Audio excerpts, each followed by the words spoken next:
What up, H-Sound? Welcome to another episode of the official Dynamo Theory Podcast. My name is Rudy Segura, and I am joined by Cristian and Rodrigo Segura. Guys, we're back at it again. Episode number 10, if I'm not mistaken, and it's February. So I'm pretty sure we're all excited because the MLS season kicks off this month. But Cristian, tell the people how they can connect with us, man. What's up, everybody? Yeah, you can always get at us on IG and Twitter at Dynamo Theory. You can send us an email with your concerns, comments, or praises at dynamotheorypodcast@gmail.com. You can find me at Chris Putalias. You can find Rudy at Rudy Segura 3, and you can find Rodrigo at Rodrigo Segura 01. And for everything, you can go just to dynamotheory.com, and you can just find everything there. So, yep. So what's up, guys? What's up? And yeah, definitely make sure to check out Dynamo Theory. Business has been booming in all kinds of ways, man, whether it be articles, views. Thank you for, you guys listening to the podcast. We need to continue to grow this Dynamo Theory community that we're trying to grow. But guys, preseason's upon us, right? 2 weeks ago, we started kicked off preseason with the guys training. Right now, they are in Arizona, but before we start talking about that, there's a preseason scrimmage, the first one, I suppose, between what it is, Houston Dynamo and Houston Dynamo 2, or a mix of players. And Cristian was able to go to the little time slot that they open up for the media, man. And, before we, go any further, can you tell us a little bit about the atmosphere, kind of what you saw, Cristian, who you saw there and stuff like that? Yeah. So like Rudy said, I made the trip out there. Me living in Katy, it's like 40 minutes away from the Houston Sports Park. So I went down there, and the first thing I saw was, there was a bunch of cars like lined up on the side of the street, and there was a truck full of dudes just standing up. All we needed was like some dudes like climbed on trees and stuff like that. But it was cool to see that, some people cared, and some people, I guess, found out because only the media knew about those things. But, there's a snitch out there, which is cool, shout out to that snitch that let the people know. But there was like, I don't know, maybe 6-7 guys like just standing on the back of a truck. And it was cool because they were like, when somebody would do something, they'll be like, oh, good job, whoever, it may be. They were all Hispanic guys, by the way. So it was all in Spanish. Like it was funny. The first, like I got off my car and I heard, Buena Fafa, la próxima. I was like, oh, Fafa's playing, right? So funny enough, so I went in and so they were playing like on the last field, where the building is. So I ran all the way to the building because I was like, oh, I could see people inside. And I was like, I guess the media is already in there because there was nobody outside. And then I kind of like went in. There was like this open gate. So I just walked in, right? And then there's this girl, and I guess she does videos for the Dynamo. And she was like, can I help you? And I was like, yeah, I'm here for the media thing. She was like, hold on, let me call somebody because I don't think you're supposed to be here. I was like, all right. And then she called Edgar, I guess. Edgar, who is the communications guy for the Dynamo. And yeah, basically they were like, nah, you need to go outside. It still hasn't been open for media. So I got kicked out for a few minutes. Good job. Yeah, You went and hanged out with the dude. When I saw those people in the truck, the first thing that I thought of, and I'm sure you know this, you remember the video of the kids from Argentina? They're on top of the house, and then they're like, "Esto se va a descontrolar." And then they all fell through. Yeah, that's a great video. Yeah, that's anyway. So they kicked you out, man. Yeah, so they kicked me out, and then I got kicked out twice. So because then I went back closer to the field, and there was a gate, like a door, not like a big old gate. So I actually walked in, and then I saw Edgar again. I was like, "Hey, what's up, Edgar?" Just saying hi. The game was going on, and he was like, "Oh, you're not supposed to be here." Yeah, he was like, "I'll call you. Whenever it's time for you to come in." I was like, "Oh, snap, my bad." And because when I walked in, everybody just looked at me like, who the heck is this guy? I was like the only one not wearing like sports clothing, like I was in my jeans. Funny enough, my top that I have is the same top they wear. So I was like, I blend in a little bit, but I was wearing jeans.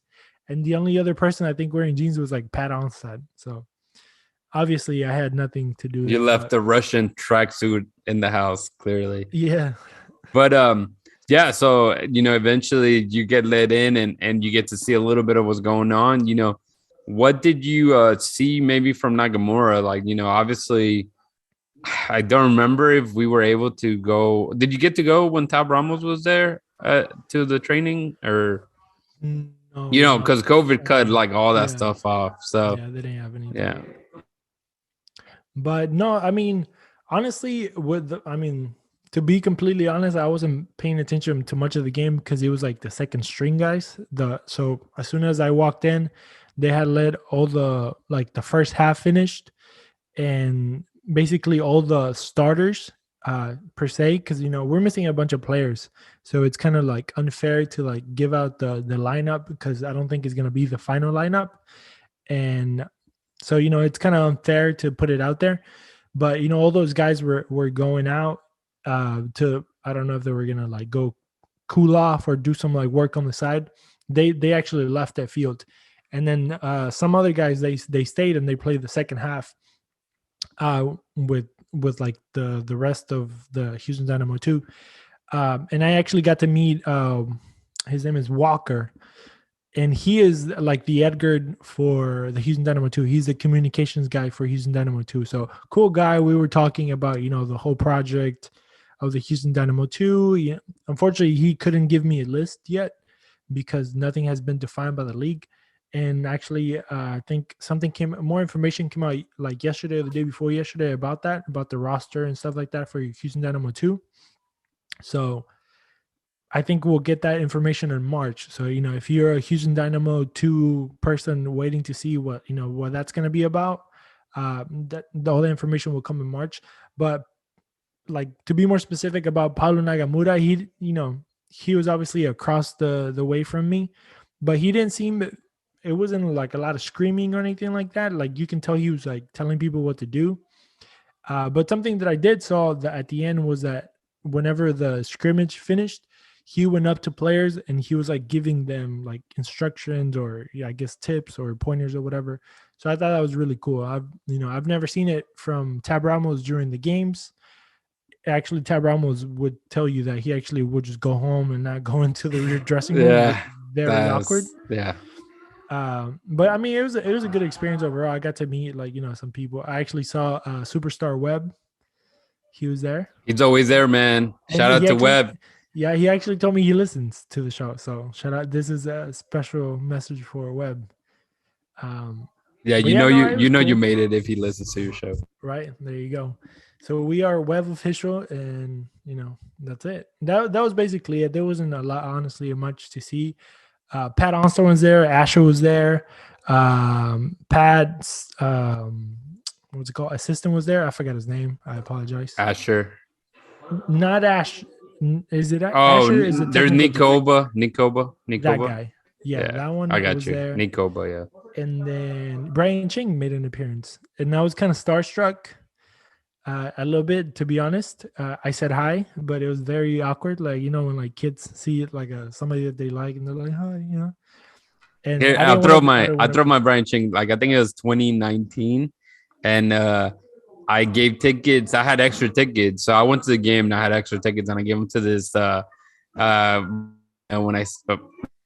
Rodrigo would know when I say this, but Chucky, his daughter. So Rodrigo know who Chucky is, but yeah, Chucky doesn't know. Chucky, he's a guy that we played soccer with, but his daughter, I think it was a senior in high school. Anyways, so she's not that old, right? She's probably like 18 or something. And I'm right behind us is Brian Ching passing by with actually Bobby Boswell. And I'm like, dude, it's Brian Ching and Bobby Boswell. And the kid like looked at like he was a soccer player or whatever, like in high school. And he looked back and he's like, I don't know who Brian Ching is. And I was like, what? Like, and it hit me, the kid was probably 3 years old when the Dynamo were a part of it. And it's like, yeah, I just thought it was kind of funny. But hey, I was gonna say, just add to that. Hey, it's not uncommon. We had Brad Davis come and show us the trophies at our high school. Nobody knew who he was, and he had just won the titles too. Yeah, and everybody was just taking pictures of the trophy. I think as a team, we took a picture with him because it was our coach's like friend from like I don't know. But it was the funniest thing. Like now looking back at it, like damn, we had Brad Davis like right there, and nobody asked him questions. I mean, he was pretty young too, but like nobody asked him questions. Nobody really went to him. So, but yeah. Yeah, that's pretty funny. But anyways, so obviously scrimmages are happened in Saturday, and they're actually going to continue. Like I mentioned, the team is in Arizona, and they will be scrimmaging tomorrow, Wednesday. Hopefully, by the time you hear this episode, the matches will happen. I'm pretty sure they will not be streamed, at least not the one for tomorrow. But Saturday, well, and for that game, they'll play in Real Salt Lake, which is kind of funny because they'll be playing them at the end of the month, as we know, for the first match of the season. But Saturday, they will be playing Colorado Rapids and should be streaming on the Houston Dynamo website. So, if you're looking forward to seeing a little bit of what the scrimmages look like, you'll get a glimpse on Saturday. But, one thing that you did mention, Cristian, right now, not necessarily to be unfair or not fair to, who's quote unquote, the starters, but I think there's not necessarily starting lineup yet. I mean, it's so early. So, I think right now Nagamura is taking as much notes as he can to try to put his best 11, obviously bearing injury for the opening of the season. But with that being said, Rodrigo, again, they're playing Real Salt Lake tomorrow on Wednesday, and then they play Saturday, playing Colorado. What do you want to see out of the Dynamo? I know we mentioned a little bit last episode, but in the sense of like, do you think the formation will be defined in this couple games coming up? No, I don't think we'll have a defined formation. Well, I guess lineup, it's not going to be defined. Formation, I would say so. Like when we read into it and what Paulo likes, he's going with a 4-3-3. So I think that would be the formation. It's all going to depend how he's going to play the mids. If he wants like a defensive center mid or attacking center mid, or, two doing that role. I think that would be defined. And I think for the most, well, I wouldn't say defined, but if it works with this ones, I think he'll move forward until he finds something that's not working. Obviously, we expect them to do a lot of testing out different players in different positions and different combinations. So I think if he finds something he likes, and he'll probably try to stick with it. I thought I was on mute or wasn't, but hey, no, I think I'm with you too. I think there's still time. You're trying. Yes, there's only 26 days till the first match, but there's still time to refine what your lineup looks like. Obviously, the squad itself is pretty dang similar to what we had last year. Of course, there's a few additions, very small additions. I feel like a lot of the fat was cut, and it's up to Nagamura to get the best out of the guys. Fresh start for everybody. I think there was, I don't know if it was Nagamura. No, it was Pat Onstad, actually. In the interview that he had with Glenn Davis, he mentioned how I think Memo Rodriguez was doing very well. So a lot of the guys that, are getting fresh starts. Yeah, because he mentioned, actually, I need to look for that clip. I may add it here. But he mentioned the fact that, Memo wasn't sure if he wanted to be here or not, just because he looked like he wasn't fitting in. And it's good to know that, he's striving to do better for the team. Which that kind of leads me to the conference call, right, that we had. Cristian, you want to touch on who was in that conference call today? Yeah, man. So today, a couple of people went in. So Junqua was there, Sam Junqua, and he basically, people asked him about how Paulo Nagamura was, like the type of style he was. And basically what I got out of that, his conversation was that, it was basically open competition for everybody, and that Paulo was very demanding. And he knew what he wanted. He came in, he told the guys, I'm looking for this, and that.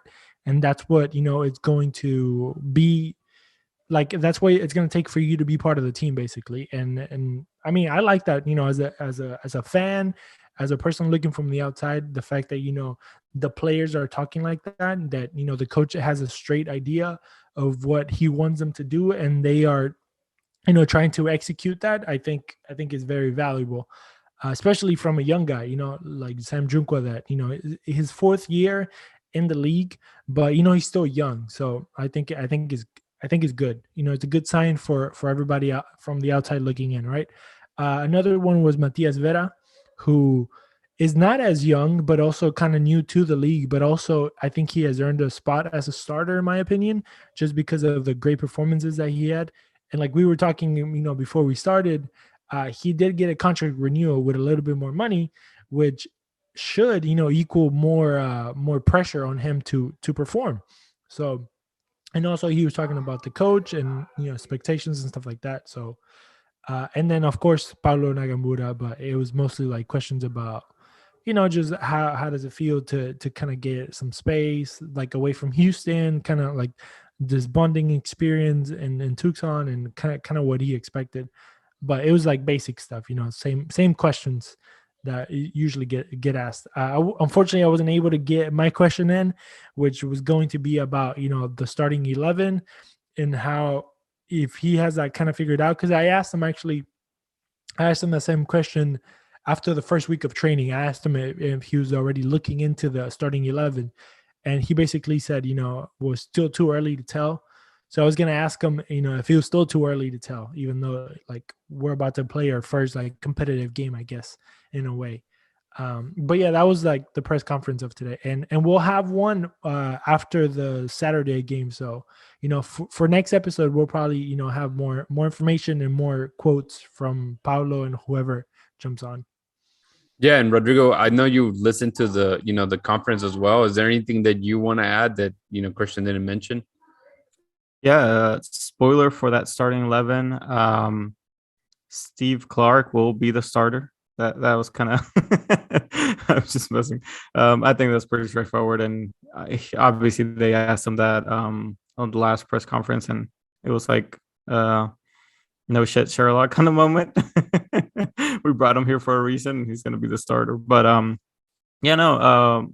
Matthias Vera, when they were asking him a lot of questions of how South Americans are doing in the league, and Argentinians in general, and he's happy to see that. They asked him also about Sebastian, how he's fitting in, and he says he likes the kid, that he shows a lot of ambition, and he knows he wants to succeed. So, and he shows that on the field. So I guess that's a little positive sign that we can get as like the new signing of, hey, this guy's here to work. Go ahead, Chris. Okay, sorry. Because this whole week, the past, I think, last week the Dynamo did like opening week, whatever, that they had like different like meetings with the players, and like round tables with the players, like in Spanish or in English or whatever, like a Zoom call with a coach. And then the first one, it was Eddie Robinson and Glenn Davis. They both went live for like 2 hours, and they had like basically almost all of the players jump in and come in and talk. I don't know if you guys saw it, but basically Glenn Davis and Eddie asked every single guy about Seba, and everybody said the same thing that Rodrigo is saying, that Matthias said, but basically was that the guy is like super striker number 9, like he loves like creating his chances. Adam Lund, I can say his name, Lundy, specifically said that the guy will shoot first and then pass later. Like he'll first look for a shot and then kind of see if he can, like, oh, sorry, I should have passed it to you. But sometimes you need that selfishness from your number 9, because sometimes those selfish moments turn into goals. Maybe he, there might be chances where he could have maybe passed the ball, but I think the idea that the guy has such a like hunger for goals, I think is gonna be good. So sorry, I didn't mean to interrupt, but it was basically about Sebas as well. Right. No, you're good. And one thing, maybe you heard about it, Cristian, but there was a question or an answer, I would say, Nagamura was saying about headers, practicing headers, or not sure what that was about. No, I was bathing my kids at the time, so Oh, I had gotcha. Nagamura in one ear and all my kids on the other. So it's kind of Yeah, hard. Yeah, I it was was a busy bad doing time. something and I was the same thing. And then Yeah. I just kept hearing about like this, practicing headers or doing a header drill or something. And Don't worry, I kind of thought it was interesting, or once I get the maybe it clip. wasn't, but it was just. Yeah, I was gonna say once I get the clip, I can add it here if people want Yeah. to And hear then y'all that. make your own assumptions Yeah, afterwards. for real. But no, I think I'm gonna have to edit that. But You thinking? but no, the great part that has, or the best part, I guess, out of all the staff guys is how transparent they've been, with all the information. I think Yeah. one thing that Todd Ramos definitely put like a high standard was that, right? Try to be as open to the media as possible. I do think he was a little cliche in a lot of the stuff he said, but he was willing to, come to, interviews either with, Glenn Davis or whoever it was, really. I mean, you pretty much saw him get interviewed by, everybody, and he was okay doing that, having time for media to ask questions. But the transparency that we're seeing, from all the staff members, such as Pat Onstead, obviously, Asher, I obviously Nagamura as well. But you see the transactions happening, like the Bahamic, transfer getting loaned out, and they were, put out a tweet basically saying what it meant. It's like, hey, we obviously loaned him out to a good situation for him and for us. It opened up an international slot, and blah blah blah, and they blah blah blah. And so totally, yeah, inside joke here. So totally, they're able to tell you what they're doing with all this stuff, and are able to do the transactions in an open way that is just not backdoor, old general manager that we used to have, that it was about just core value. It doesn't fit our core values, and that's it, right? And it's more about really letting us know or have an inside look at what the GM looks, which allows us to play GM a little bit, knowing, how much money is being spent, or what, allocation is happening, or roster spots. Anyways, I think it's very refreshing to have all that. I know I kind of rambled a bit. If you guys want to add anything to that, otherwise we can move. Okay, I'll go ahead, Cristian. All right. I'll go ahead. No, I just wanted to add the fact that, they've been talking about adding 2 more pieces, and there was a lot of confusion about the market window, because usually we think the European transfer window is the same thing as the MLS window, but it isn't. So, we still have a couple of months, I think, till April, right? Yeah. For this window. So obviously, I think we should be like expectant. Is that, if that is even a word? Yeah, you should be expecting another. I think they'll sign 2 At more least guys, one, sure. probably. Yeah. But yeah, no, that's good that you mentioned that, because that's something I had in my train of thought whenever I was thinking of some of the topics. But yes, given that explanation, that don't freak out, Dynamo fans. Like, the transfer window is not closed for us. Yes, it closed for Europe and a lot of pretty much Europe, I think. But we can still sign whoever, right? So we have till April. There's plenty of time. That's why the scrimmages are happening, to kind of figure out, who fits, who doesn't, and who you need to pick up to make the team better. Rodrigo? No, I just wanted to add, when you were talking about, the transparency, I guess, the Dynamo has given us. And something I kind of liked about Paulo is when they did ask him about Bahamic, if, this one, it was first rumor that he might be getting loaned out or find somewhere else. I did like that he flat out say, like, dude, this guy hasn't reported to practice. He hasn't communicated anything, like, at least he's honest, not like trying to sugarcoat us and be like, oh, we're working with. No, he was just like flat out, he's not interested of being part of the team, which I like. Like, sometimes you want to hear that from coaches or, the staff, that they're say, like, the player's not here mentally, or, and they just don't want to be part of it, instead of trying to drag something out. So I just kind of like that attitude with Paulo. And also going into the whole transparency thing, I don't know if you guys remember or heard, but Pat Onstad also, I think it was with Glenn Davis, he also mentioned the whole Quintero situation, about how Quintero basically in the beginning of last season, he didn't seem interested.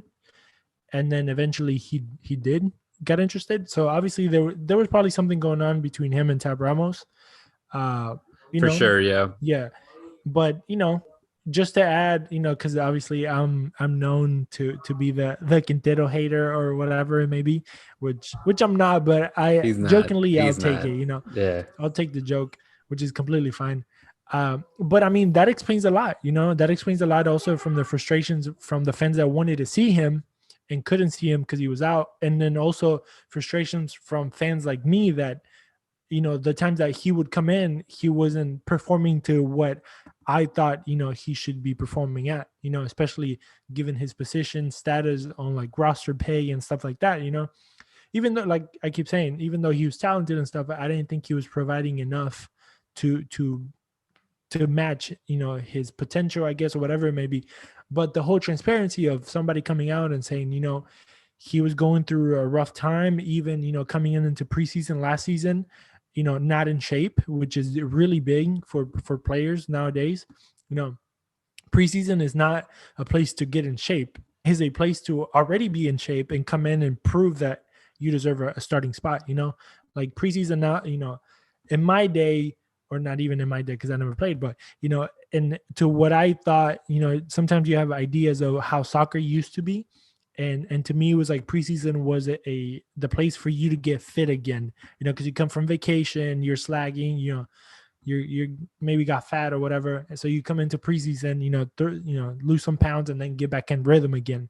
But as we seen with players, we talked to Palomino, we talked to Memo, we talked to Fafa, plug Orange Talk. And they talked about, still training on those vacations, like there was maybe a week that they took off, but after that, they had that hunger to come in and get and compete for minutes.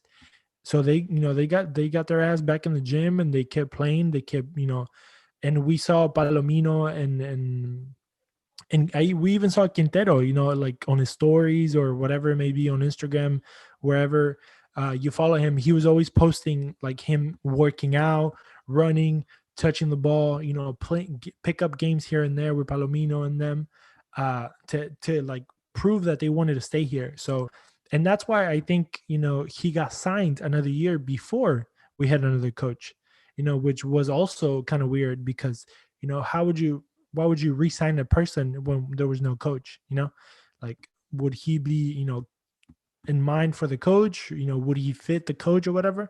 But the guy said from the beginning he wanted to be, back in Houston to kind of like, I guess, prove again that, it wasn't him maybe that was the problem, but maybe the coaching staff. But, transparency also as well there from that Quintero situation to all the fans, I guess, in a way. Yeah, of course. So do you want to go for a minute? I didn't see you. Just to add to that inside joke with Cristian and not liking Quintero, I think I know why. I had read Quintero had tried out for Boca and got rejected. So like, I think that's just a thing that it's a deep cut, man. If he's not good enough for Boca, it's not good enough for Cristian. So I think that's where the if he's not good for Boca, he's not good for the Dynamo. Period. but no, I think it's been pretty amazing. All the information. Yeah, what's up, man? No. Keep going with the joke. But funny enough, Boca Juniors is known for having a lot of Colombians in their teams. So that's hilarious. Like most of like my idols, Boca Junior idols growing up were Colombians, like I think Boca at one point in time had like 4 starters in their lineup that were Colombian. So that's pretty funny. If we get him on the show, we'll ask him about that. See if he has any memories or anything on that. Any Boca Junior memories? Yeah. Yeah, we need to get him on the show for sure. Orange Talk. We'll let someone translate, or Rodrigo or Edgar can translate. A ver, Quintero, if you listen, or en español. Quintero, si estás escuchando, por favor, venga a hablar con nosotros en el show. There you go. Yeah, let's go. But yeah, I'll make sure to put a few of the clips, hopefully from the conference call on this kind of so some of the fans that don't get to hear it are able to hear some glimpses of some of the questions answered. But talking about fans of the show, we do have a few fan questions. We were able to put kind of throw it out there on our Instagram page for our fans to reach out with any of the questions. We picked 3 questions, and I think 2 of them are kind of definitely Dynamo and one is not, but we'll start with the one that is not, because I think it's a good question overall still. So the Dago asked, thoughts on Salcedo. I think it's spelled wrong, but what is it? It's Carlos Salcedo going to Toronto. Rodrigo, we'll start with you. Mexican international. What does it mean for him to go to Toronto? And you can always piggyback on the fact that he was rumored to come to the Dynamo as well, man. Yeah, first of all, it is spelled correctly. It's Salcedo, not Salcedo, if that's what you're trying to say. But yeah, I think I thought about it after the fact. I got you. Yeah, I mean, he was rumored, and I think you kind of wanted him maybe to come to the Dynamo, just to bring a little bit more experience. I know recently the Mexican national team fans or people have not been really pleased with her performance. He's just been making a lot of bad decisions on the field. It cost us a couple games, or the mistakes kind of led to giving the ball away and not being successful. With Tigres, he's done pretty well. Tigres has always had a pretty good team, and I think he had even scored a goal to send them into like this quarterfinals, semifinals last season. But yeah, I mean, he brings a lot to the team. With Toronto, I think I saw somewhere that I guess he called up Carlos Vela to ask him about Bob Bradley and how he is as a coach. And, Carlos Vela had everything good to say about him, that he will really enjoy working with him. And, Salcedo's not, what do you call it? He's used to the league, playing at Salt Lake, growing up there. He obviously speaks English very well. He'll fit right in, I think. And, we all know Bob Bradley's team are pretty competitive. So I think he saw something in him that he likes. I think he'll do well. Yeah, I think it's great for the league to have a player like that. But Cristian, what do you want to add on? Not that Toronto is just stacking up. Like it's MLS Cup or bust, huh? It's funny they said, because that really seems like they go through this like roller coaster of like getting so many good players. Like, at one point they had like Jovinko, a lot of, players that which might be back. Yeah, and he's in the roster makeup. So who knows? They haven't officially said anything. They invited him to training camp. That's what I saw. But again, they went through like a peak, and then eventually they lost so many other players. And I mean, if you really think about it, they were in the MLS Cup like 4 years ago. They ended up losing to Seattle. But it's just incredible the way they literally dip all the way down. I mean, I think they were like in last place, the last 2 seasons or something like that. And again, they're back up, peaking to signing obviously Carlos Salcedo, signing Insigne, signing like, I mean, if Jovinko's back, no matter, I mean, the guy's 36 or whatever, but it's still like a pretty stacked roster. Obviously, we haven't even mentioned like Pozuelo. I think the Dynamo, as fans of the Dynamo, we would love for that to kind of be our thing too, to have some big name players come to the team, and hopefully with the way it's going right now, maybe we'll head that way. But yeah, and for that to happen, we for those that can vote and stuff like that on legal stuff, make sure you vote that sports betting can be legal in Texas, so that we can get that money from Fuvo, and then we can buy some players. Yeah, you're not lying. That'd be great, to get that extra incentive if the Texas ends up legalizing gambling, especially sports gambling. Rodrigo? No, I said I'm pretty sure I have a link somewhere about it. So like, if you want to put it on the site, there you go. Yeah, we probably do it, man. Well, is it by change.org? Because I'm tired of those guys emailing me about vote for this, vote for that. Anyways, but which that leads me to the question talking about structure. I guess we had Cris Flores, un tocayo para Cristian. He was just wanted. He said, "Can we get a clear breakdown of job roles? Owner, president, GM, technical director, blah blah blah." So that's obviously a very detailed question. But the way it's set up, and I'll kind of just say in general. So obviously, the owner oversees everything that the staff does. Usually, like in his case, he's not somebody that is a soccer expert by any means. He's a guy that is going to put in money, but always looking to invest and get that. The fancy word, Rodrigo, was a return of investment. So he's trying to make money out of the money he's putting in, right? And so we've noticed that he's done a lot of investing. The best thing he's done so far is hire Pat Onstad, which is the with Fireminer Jordan. Yeah, that's true. That was a big. And then once he got Pat Onstad, then Pat Onstad, and him, and what's his name? Oh my God, I'm blanking on the guy's name. Walker.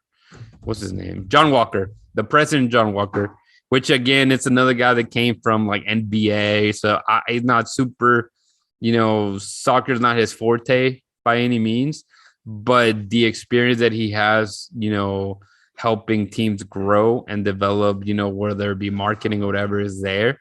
So in conjunction, the idea is, you have Pat Onset that oversees everything, whether it be, and then you have your technical director being Asher Mendelssohn, that tends to literally what the name says. He's the guy that directs everything that is technical for the team.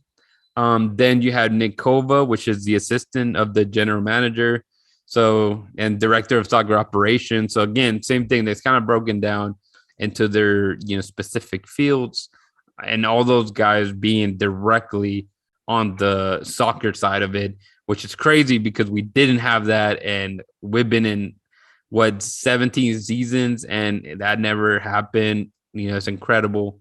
We're so far behind like other clubs, but it's good to see. Better late than never, I guess.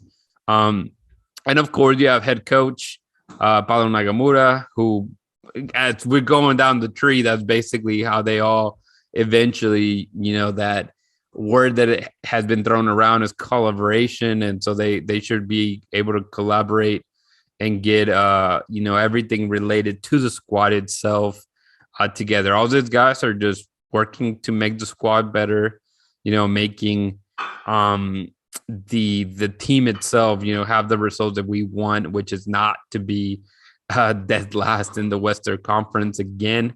Definitely, we can't do it a third straight year, man. That would hurt.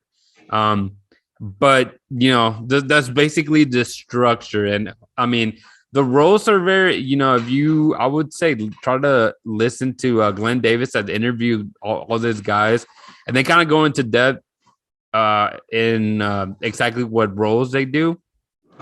And if you really listen, they all basically like intermingle. Like they're all, they tend to do a little bit of what all of them do. And so it's I think there's kind of like a gray area, but I'm sure there's a method to the madness, but that's that question. And lastly, this question was going to be only for Cristian, but I think Rodrigo, you can be a part of this one. Oscar asked, do y'all expect playoffs? Because I do. I feel the team is good for playoffs because of the new number 9. Yeah. So, you want to answer, Cristian? All right, whatever. I'll go first. I was saying for Rodrigo to go, but that's fine. Yeah. I mean, yeah. I guess short answer is yes. I do expect this team to go to the playoffs. I mean, I believe that this team and this like organization more than all the previous years because I think every year we hear the same thing, like, oh, our goal is the playoffs. Our goal is the playoffs. But this one just seems a little bit more organized, more like it seems like even mature. I don't know. It's like it's a weird term to like use, but it's like they're mature and like they know what they want. When you're trying to find a girlfriend, when you're like you're in your 20s and you kind of want to settle down or whatever, or maybe you're in your 30s or wherever, maybe you're like, you know what, I'm ready for a girl to like get married, get a house, have kids or whatever, maybe. And you don't go to the club to go find her, you go somewhere else, you meet her at a meat market or something like that. I don't know. I don't know why I said meat market, but maybe just like the supermarket. La carniceria. like you go to La Michoacana and then she's there. But, like they seem like they know what they want, and they seem like they are putting the effort into making that, what they're saying to make it come true. It's not like they're BSing. I was talking to a guy the other day, a friend of mine, Andrew, and so I don't know how true this is, but I don't know where he heard it from. So he doesn't know if it's true or not. But he had heard that, yeah, no, right? A guy from a guy from a guy from a guy. It's a hearsay. Yeah, exactly. So he had heard that the GM of the team, like if he doesn't spend all the money, like they have to spend like a certain amount of money on players, and whatever he doesn't spend, he gets to pocket that, which I don't think is true, But I was thinking, if it does happen to be true, let's just say in that world, it would make a lot of sense of why, Matt Jordan was getting all kinds of bonuses in that world, right? I would have done the same thing, honestly. Pocket all that and just screw the team, But are we talking about Dynamo or like a Honduran team? I'm just kidding. Probably throw some shade on their crisis that they had earlier. Well, never mind. I won't say nothing. But one thing that was mentioned in the past, which who knows is true, but obviously at one point we had so many Honduran players, and there was a question that I think another reporter asked, basically how it seemed that it was kind of known that one agent brought a bunch of players just to make a deal with the team, and basically that's the reason why we had so many Hondurans. Who knows if that's true or not? That I could see. And funny enough, now that we're talking about transparency and stuff like that, somebody asked that to Pat Onstad about agents and stuff like that. I don't know if you guys remembered or heard it. That's where I got it from. That's what I got from. Yeah. So basically, Pat Onstad was saying like most of the guys have different agents, so he didn't want to get say stuff, throw shade at anybody or shit, whatever it may be, but basically saying that like not everybody has the same agent, so it's there's nothing shady going on. But just to continue that, I think I trust this organization a lot more than what I did the rest, and I think that they are making the steps, they're taking the steps necessary to get to that goal. So I mean, if they don't make the playoffs, I think they'll be in that fighting chance to make the playoffs. As Finister once said, I want them to fight to the last game of the season. If decision day has to be a decision day for Houston Dynamo, I am more than glad for that. I think it's a good stepping stone from going 2 years in a row being last in the West to a decision day that actually matters. And then, maybe next year we can try again. But yeah, I'm happy with that. Honestly, I would be happy with a decision day game that actually matter for Houston. And Rodrigo, definitely want to get your thoughts on that as well. But I do want to add, obviously, with the scrimmages happening, right? At the same time, going dark. Yeah, I saw that. Like the video games, dark mode, bro. But we got to take the scrimmages with a grain of salt, right? Because if you look back at last year, I think we played either 8 or 10 scrimmages. We won like all but 2, and where we ended the season. But Rodrigo, go ahead and what do you think we're gonna be at? I'll be on the opposite spectrum with Cristian on this. I would say playoffs are not expected. I mean, we literally just landed in last place of the but it's not, I wouldn't say it's not expected. Like if right now you tell I'm sure if you add this to Pat and be like, are you expect to make the playoffs? Or anybody, I would say no, because you're still trying to find your identity with Paulo. But do we have the team to make the playoffs? Yeah, absolutely. I think we, like Cristian mentioned, and we've mentioned in other podcasts here, I think we'll be middle of the table, and that'll be good enough. I mean, if we excel that, I should say, that's fantastic. That's what we want as fans. That's what we want for the team to keep pushing for that and, keep competing every single year. But I don't think it's expected to make playoffs. If you just look at, those people that like betting and, the odds, we're not expected to make the playoffs. We're not even close to that. If this is where Rudy can actually do his gambling and put $100 on the Dynamo to win, and he might actually get lucky this time, but at the same time, your money will just be going straight to the house because it's not expected. Pretty much. Yeah, and that's the thing. That's also, I think, a good question to like explore the whole, like, do we have a good enough team to like make it to the playoffs? Because I mean, we talked about last year how at least I did, I always talked good about the team and how good they played. But obviously, soccer is not about how you play. It's about how many goals you score at the end of the day, like you can play like Barcelona and like, prime Barcelona, but if they counterattack and you lose, Colombia did with Peru. Well, I didn't watch the game, but I heard from a Colombian himself. He was like, dude, we killed Peru. And then Peru had one breakaway at the end in the 94th minute, and they scored, and that was it, and that's all that matters. So yeah, I mean, we can sit here, and even Pat Onston said that, the group of players, actually Tim Parker, I think, said it, that, the group of players that he was coming into, and he saw the talent or whatever, and the talent was there, like, I mean, it is an MLS team. So like, some players did well on their teams and some didn't, but I think, the names, maybe they're not como recognizable. Is that a word? I don't know.